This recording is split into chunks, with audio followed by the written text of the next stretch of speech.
Bueno, entonces hoy iniciaríamos con la unidad 3. Los ejes que nos fueron quedando por ahí sin trabajar o que los hemos revisado medio por arriba, lo que vamos a hacer es, la semana que viene voy a tratar de achicar un poco y cuando tengamos es decir, esta semana tenemos el encuentro dedicado a la unidad 3. Y la semana que viene, que nos vamos a dedicar a la unidad 4, voy a tratar de que podamos dedicarle una parte de la clase sincrónica a aquellos ejes que hayan ido quedando un poco no bien trabajados. Igual, si ustedes se fijan, vamos y volvemos permanentemente. Bien, la unidad 3, es decir, nosotros veníamos tanto en la unidad 1 y en la unidad 2. En la unidad 1 hicimos toda una presentación de la concepción de la imagen y esta relación con la representación icónica y la concepción como práctica social, estuvimos presentando. Luego, ya pensando un poco en esa sintaxis de la imagen que tuvimos que recuperar para meternos de lleno en maneras o módulos o discursos acerca de la imagen, ¿no?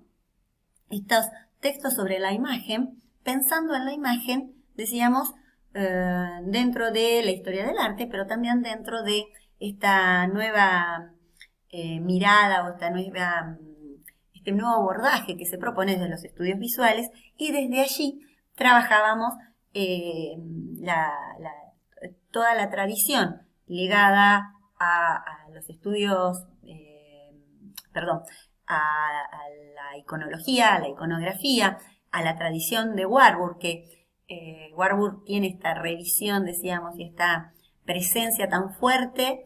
¿Por qué? Porque justamente Warburg preanuncia de alguna manera esta importancia con respecto a la visualidad. Y luego este otro eje que también habíamos mencionado, que es la relación entre la intericonicidad. Bien, dejamos un rato las imágenes en general y metiéndonos en un tipo específico de imagen, que son las imágenes artísticas. Esta tercera unidad, la idea era condensar algunos ejes que ustedes probablemente ya los tengan leídos, otros que los hayan tenido leídos y no sistematizados, como decían las compañeras,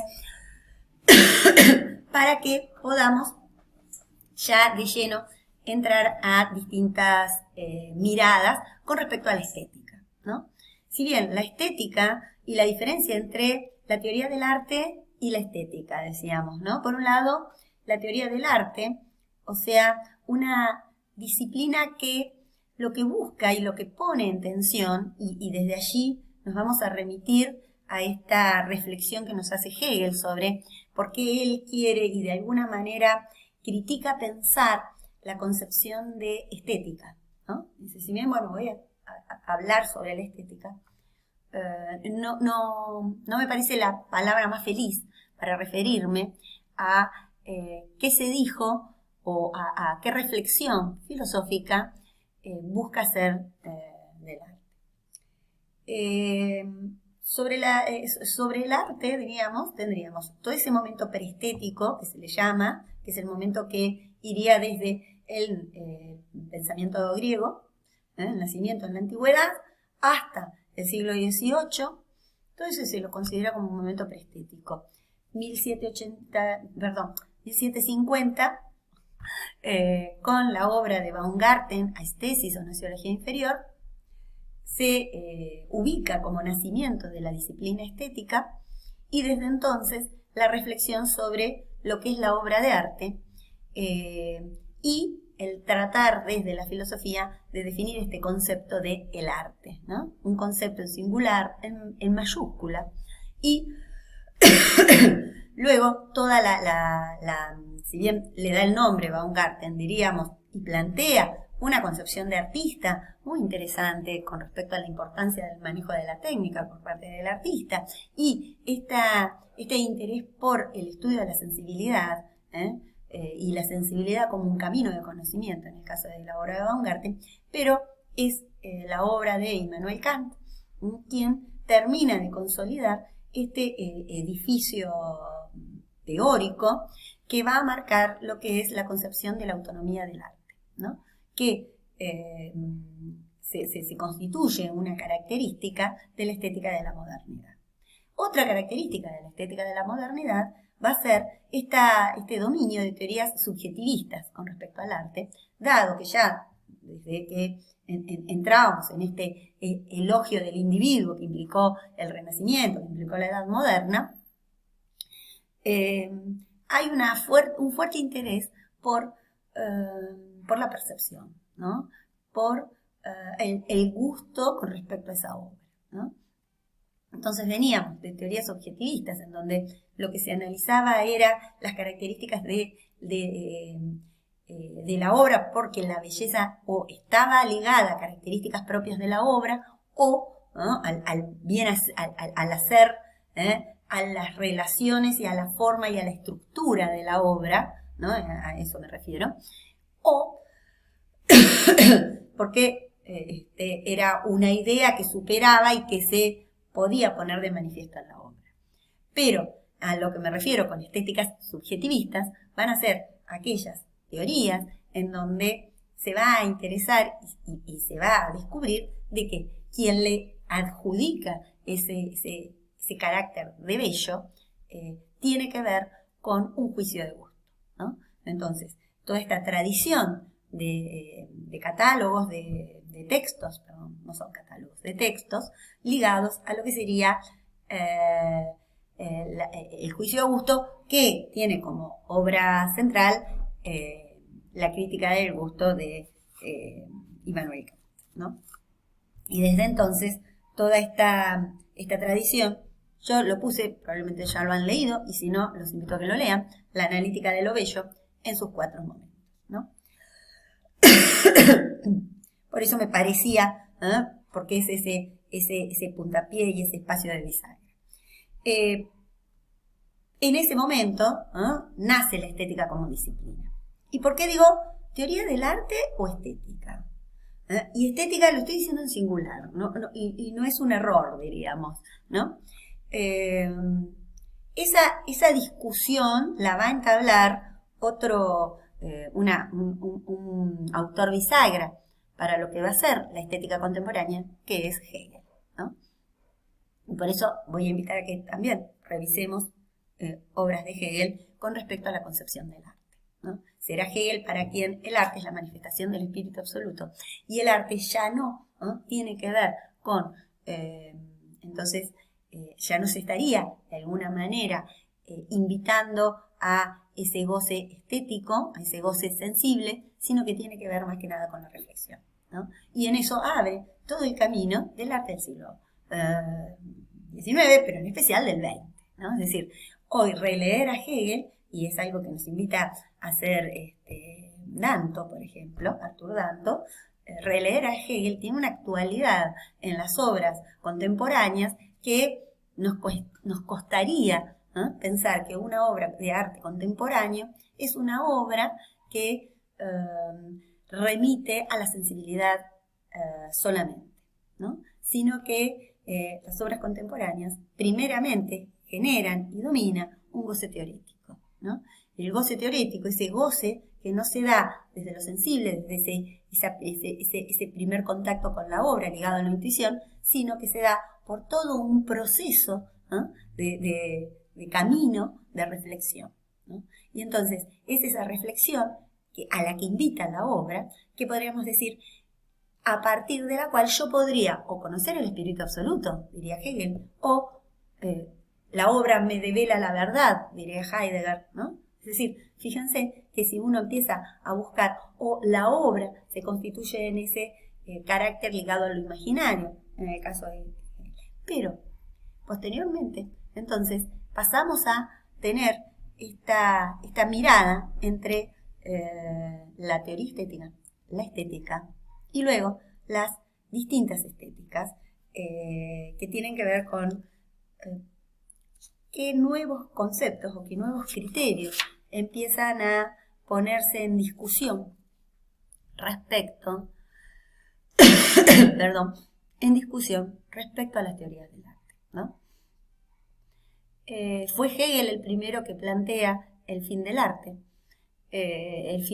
como esta superación a partir de la filosofía Y hoy por hoy estamos asistiendo, y de ello no solamente Danto, sino también Hans Belting, van a plantear esta idea de una época posterior al arte, esta época en donde ya ese arte que se había puesto en discusión, piensen en esa pérdida del aura de la que hablábamos la otra vez, de la que reflexionaba Benjamin, ya se había empezado a poner en discusión. Entonces, la invitación en esta tercera unidad, yo voy a tratar de subirle algunos pequeños videitos como para contextualizar los textos y qué es lo que me interesa de cada uno de ellos, es hacer una sistematización y un recorrido por estas distintas teorías con respecto a la obra de arte, ¿no? Y en especial aquellas que todavía siguen vigentes, ¿no? Porque una cosa que decíamos es que hoy por hoy estamos en este como gran palincesto, ¿no? En donde si uno habla del arte, hay mucho, ¿no? Remite a muchos sentidos, ¿no? Entonces, lo primero que cuesta a veces es ponerse de acuerdo qué concepto tengo de arte, ¿no? Y como el arte no se ve como concepto, el arte remite siempre a una obra transida, atravesada por distintas teorías, ¿no? Y entonces, en esa obra voy a poder observar y voy a poder reflexionar sobre estas distintas teorías con respecto al arte, ¿no? Por ello puse, las teorías subjetivistas del arte. Pensaba en Aristóteles, ¿no? Es decir, esas características que encara en ese juego que decíamos entre forma y contenido, esa tensión, ¿no? Permanente, en donde no se pueden ver como separadas, pero la historiografía ha procurado verlas como separadas desde la teoría para organizarlas, pero tiene que ver con ciertas características que guardan esas partes, y que se instala esta concepción de belleza, que se instala esta concepción de obra bella, de cómo hacer una obra, y que tiene que ver con el objeto obra no en el objeto material, sino en la forma obra, ¿no? En la organización de todos esos elementos para formar esa obra. Y ahí estaría la belleza. ¿Y por qué vinculo arte y belleza, ¿no? Que es otro quiebre que se va a dar también en este periodo estético, en especial en el siglo XVIII, en el XIX. Hasta podríamos decir, desde el siglo XV hasta el XIX, arte y belleza se vinculan y se consolida este concepto de bellas artes. Previamente, en la antigüedad, que es una época interdisciplinaria, diríamos, arte y belleza no estaban vinculados. Las bellas artes como concepto no existían, sino que la belleza, ya sea platónicamente o plotinianamente o posteriormente releída por el cristianismo, va a ser esa idea suprema que guarda ese pie de igualdad con lo bueno y con lo verdadero. En tanto que, por lo tanto, la idea de la mímesis, la obra como una mímesis, la obra bella sería una mímesis de una participación de esa belleza, ¿no? Y acá aparece una concepción de teoría de la mímesis. Y por el otro lado, ¿no? La mímesis de una obra bella en donde tiene que ver con una forma de pensar las relaciones entre las partes, ¿no? La búsqueda de la armonía, la búsqueda de un orden, un principio, un nudo, un desenlace, esta construcción de este relato, esta relación entre las partes que marca la proporción y conforma la armonía, como características, de nuevo, de la obra, ¿no? Entonces, a esto estamos entrando a llamar o una belleza metafísica o una belleza objetivista, ¿no? Y por el otro lado tendríamos toda una tradición más ligada a las teorías subjetivistas, en donde se dedican a la importancia